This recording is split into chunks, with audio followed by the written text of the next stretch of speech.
அருமையானவர்களே, உலகத்தில் ஒரு பாசம், ஒரு நேசம், ஒரு மஹப்பத் 1500 ஆண்டுகளாகியும் குறையாமல் நிறைவாக வீற்றிருக்கிறது என்றால் அது ஒரு பேரற்புதம் என்பது மட்டுமல்ல, அந்த மஹப்பத்திற்குரியவர்களாக நம்மையும் அல்லாஹ் ஆக்கினானே, அதற்காக கோடி கோடி கோடி நன்மைகள் செலுத்த வேண்டும்.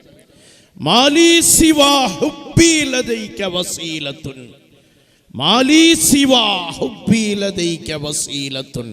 யா ரசூலல்லாஹ், உங்களுடைய பிரியத்தை தவிர எங்களிடத்தில் தொழுகை இல்லை, நோன்பில்லை, ஜகாத் இல்லை, ஹஜ் இல்லை, ஒன்றுமில்லை. உங்கள் பிரியம் மட்டும்தான் இருக்கிறது. அந்த பிரியத்தை கொண்டு எங்களை வெற்றி பெற நீங்கள் செய்வீர்கள். எங்களுடைய கரங்களை பிடியுங்கள் யா ரசூலல்லாஹ்.